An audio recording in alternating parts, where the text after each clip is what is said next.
Welcome to Historica Nexus. Today, we're diving into the vast and complex history of one of the world's most expansive empires, the Russian Empire. From the humble beginnings of a fledgling principality to becoming a colossal world power spanning 3 continents, the history of the Russian Empire is filled with epic victories, dramatic failures, and profound changes that shape the modern world. So, grab a cup of tea, sit back, and let's journey through centuries of Russian history. The origins of the Russian Empire are rooted deep in the history of Kievan Rus. Around the 9th century, a federation of Slavic tribes in modern-day Ukraine, Belarus, and Russia was ruled by the Varangians, a Norse warrior elite. In 882 AD, Prince Oleg of Novgorod established the city of Kiev as the capital of this new federation, and Kievan Rus became the dominant power in Eastern Europe.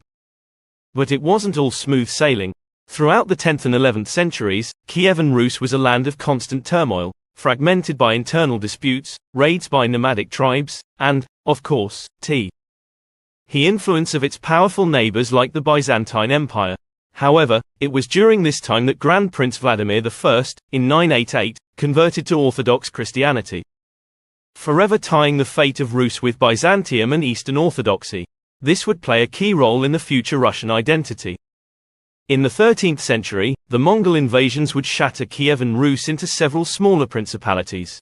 The Mongols, known as the Golden Horde, dominated the land for nearly 2 centuries, and many Russian states paid tribute to these new overlords. But from this chaos, one city would rise to prominence: Moscow. Originally a minor town, Moscow's leaders were shrewd in their alliances and dealings with the Mongols. The Muscovite princes slowly accumulated power and territory, and by the 15th century, they were the leading principality of the region. In 1480, under Ivan III, or Ivan the Great, Moscow finally threw off the Mongol yoke, marking the true beginning of the Russian state. Ivan III expanded his territory, consolidated power, and, perhaps most importantly, married Sophia Paleolog, the niece of the last Byzantine emperor. Through this marriage, Moscow began to see itself as the Third Rome, the legitimate heir to Byzantium and protector of Orthodox Christianity.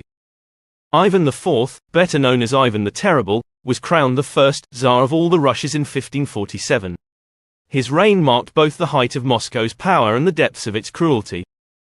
On the one hand, Ivan expanded Russia's borders significantly, most notably by conquering the Khanates of Kazan and Astrakhan.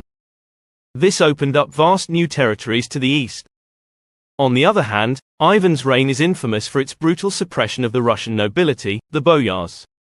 His establishment of the Oprichnina, a secret police force, and his violent, often paranoid rule culminated in the infamous massacre of Novgorod. Ivan's rule left Russia deeply scarred, but also more centralized and powerful.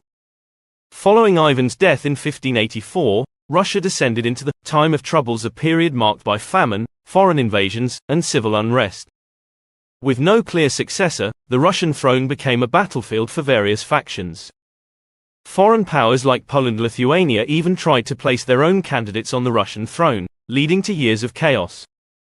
But in 1613, a boyar council elected a new Tsar, Mikhail Romanov, a young nobleman who founded the Romanov dynasty.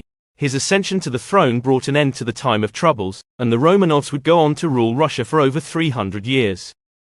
One of the most transformative rulers in Russian history was Peter I, or Peter the Great. Ascending the throne in 1682, Peter was determined to modernize Russia and transform it into a major European power. He saw firsthand how far behind Russia was compared to its European rivals during his Grand Embassy tour of Western Europe. Upon his return, Peter set about reforming Russian society from the top down. He reorganized the army, built a powerful navy, and introduced new administrative structures.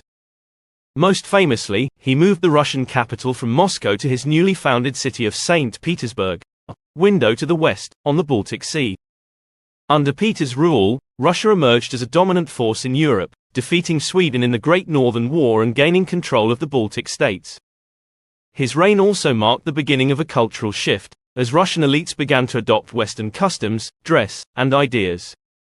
However, Peter's reforms were not without controversy, as they deepened the divide between the nobility and the peasantry, who bore the brunt of taxation and forced labor.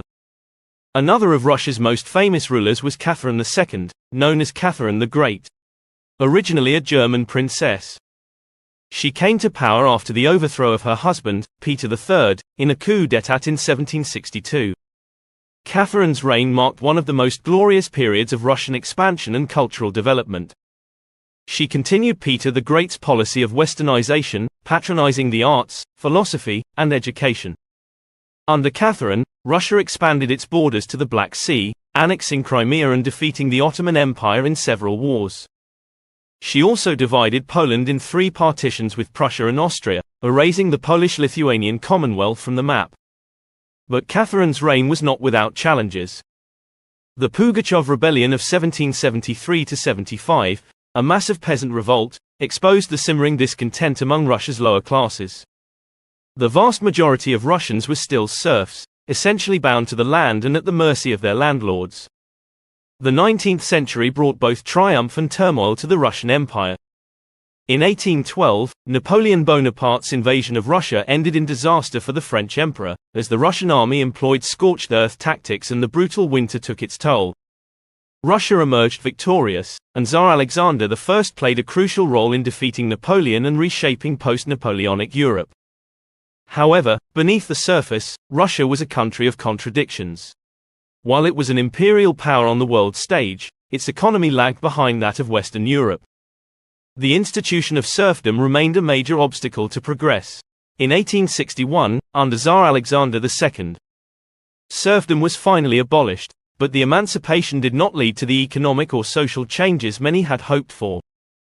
Russia's slow industrialization in the late 19th century brought its own set of problems. Workers lived in terrible conditions, and political discontent grew. Revolutionary ideas began to take root, sowing the seeds for future upheaval. By the early 20th century, the Russian Empire was struggling to keep up with the rapid pace of change in the world. The disastrous Russo-Japanese War of 1904–1905 exposed the weaknesses of the Russian military, and the subsequent revolution of 1905 nearly toppled the Romanov dynasty. Though Tsar Nicholas II granted a constitution and created the Duma, a legislative body, it was too little, too late. World War I would be the final nail in the coffin. The war drained Russia's resources, and the Tsar's leadership was increasingly seen as inept. In February 1917, following widespread protests and strikes, Nicholas II abdicated the throne, ending over 300 years of Romanov rule. The Russian Empire was officially over, and the country was plunged into a civil war that would ultimately lead to the establishment of the Soviet Union under Vladimir Lenin. The rise and fall of the Russian Empire is a story of ambition, conflict, and transformation. It was an empire that spanned from the frozen tundra of Siberia to the warm waters of the Black Sea, influencing the political, cultural, and religious landscape of Eurasia. But like many empires before it, internal contradictions and external pressures eventually led to its downfall. Thank you for joining me on this journey through Russian history. If you enjoyed this video, don't forget to like, subscribe, and hit the notification bell so you never miss another deep dive into history. Leave a comment below about which part of Russian history fascinates you the most. See you in the next episode.